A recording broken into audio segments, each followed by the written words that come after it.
Hey there, welcome back to Movie Review Mom. I'm the mom and I do the movie reviews.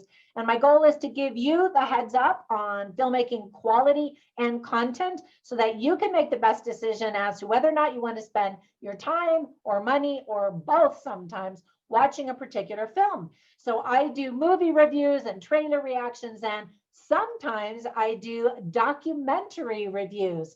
And that's what I'm doing today. So the film that I'm reviewing is called The Race to Alaska.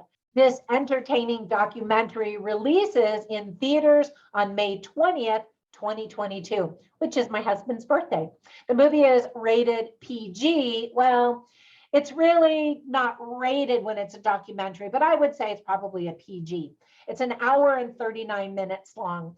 So let me give you an overview in a nutshell, and then I'll point out things I liked and didn't like, and then offer tips for parents, themes worth talking about, and even a recommendation for another film that I think you'll also really like if you like this one.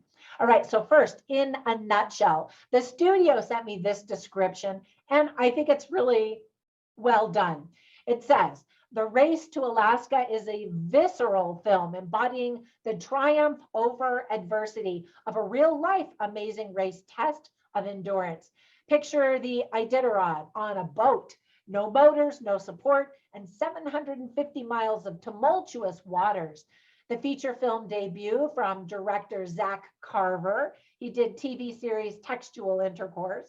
The Race to Alaska recently completed a whirlwind 20 film festival run where it won countless awards and captivated audiences around the globe. Adventure Entertainment will release The Race to Alaska theatrically in cinemas in over 40 markets in North America on May 20th, beginning with a special preview on the evening of May 19th at the La Monica Film Center in Los Angeles. I know I didn't pronounce that correctly. Anyway, with the filmmakers in attendance for a Q&A. So if this review gets you excited, you may want to attend that event if you live in LA. This epic endurance race attracts the intrepid and unhinged at times who find their edge along a coastline that is as punishing as it is beautiful. There's an original score by Spencer Worth Davis. Now, there are plenty of things I really liked about this film. First of all, The Race to Alaska showcases camaraderie and competition, immersing the audience in the racers' emotions and experiences, hardship, danger, success, frustration, and elation. From the quirky to the sublime, from Olympic athletes to high schoolers, the characters in this film, who are real people, show that there's no one way to do the hardest thing you've ever done. The film leapfrogs from racer to racer, boat to boat, as they journey up the Pacific coast. The Race to Alaska mixes raw racer shot footage with vast aerials that are gorgeous and in-depth interviews to tell the story of the race's improbable inception and the journey of the men and women who have answered the call to action. These everyday heroes challenge themselves to find their edge on an exhilarating, engineless charge through the Pacific Northwest, traversing one of the most complex and beautiful race courses on the earth. The editing by Greg King, who did Lessons, displays a fantastic sense of humor. And I really appreciated that because documentaries often have a reputation of just being pretty dry and boring and just straight to the facts, right? This one is pretty spirited. It's truly inspiring to watch passionate people living life to the fullest. It's also really fun getting to learn a little about all of the different types of people who have entered the race over the last few years, since 2015, when it first started.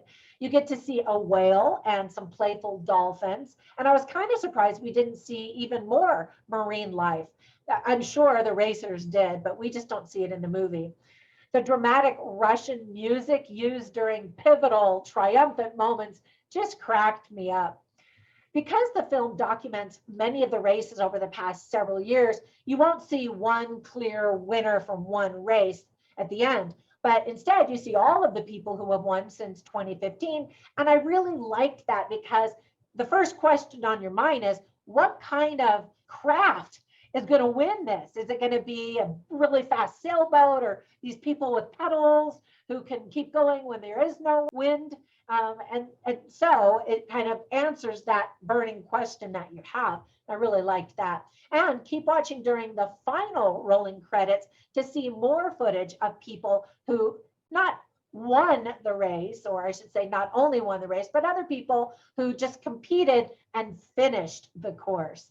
So what a proud accomplishment that is. I thought it was really cute to end the movie with the same team, specifically the same interviewee that began the film. And it just sort of pulled it all together. I really love that. Now, with that fantastic praise, there were a few things that I thought could have been done a little bit better. First of all, if you get seasick, you might actually get dizzy watching a few scenes, because I did, and I get seasick. But it's not terrible. You don't have to take Dramamine to watch this movie. The first part of the movie is fairly lighthearted and humorous, like I mentioned, but then everything gets pretty serious from the middle, pretty much to the end of the movie, just because it's sort of life and death situations at times, and it's serious business. The majority of the profanity came from the mouths of the women.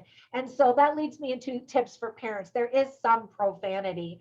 The race itself is actually dangerous. And so make sure your kids understand that if they watch it with you, so that they don't just jump out onto a boat and think that they can sail off to Alaska. So there are themes that are illustrated in the movie very well, such as ingenuity and perseverance, of course, the power of Mother Nature, the power of the human spirit, testing and pushing your limits, total commitment, overcoming challenges, and having a positive mindset. So I always write down funny lines and interesting lines, and I put them on my written review at moviereviewmom.com. So you can run over there and check those out, but I'll share a couple of them with you right now. One of the first lines that just caught my attention because I thought it was funny is spoken by Wayne Gorey, who competed in the race. And he says, it's a bit of an anarchist race with very few rules. I like that.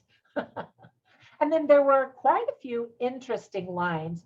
So this is a line spoken by Jake Beatty, who's the guy who thought of the race to Alaska and started this whole craziness. He says, the great unknown. So this is going to get really hippie here. He says, I think there's something elemental to it and us, that there's a link between ourselves and the sea. When you're on the ocean, there are forces that are affecting you that are cosmic. And then he said a few other lines, and then he says, you're this tiny little thing of this huge force soup. I think there's power in existing in unison with that power. And I thought that that was really good. And then this last long line, he says, quote, as humans, we grow internally as people, individuals, and as a culture. We grow when we grapple at the edge of our ability. I think that makes us stronger people.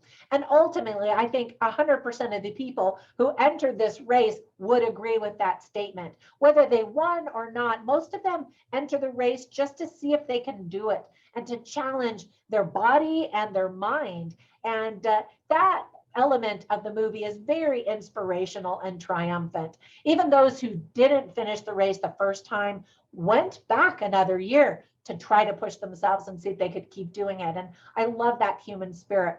Overall, I thought it was a great movie and super interesting and entertaining. My movie review mom grade is an A.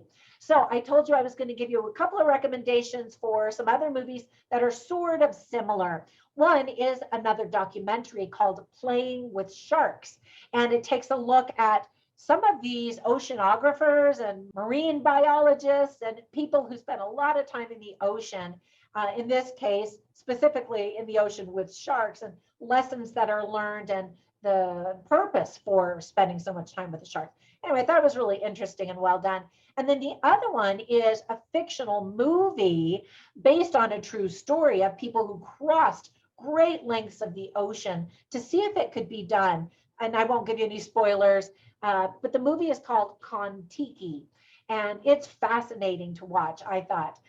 All right, that's it for my movie review. I hope that if you watch this documentary that you do enjoy it like I did. And thank you so much for subscribing, and be sure and click on that little notification bell, and it'll tell you every time I upload new movie reviews and trailer reactions and documentary analysis. Have a fantastic day, and I'll catch you in the next one. Bye for now.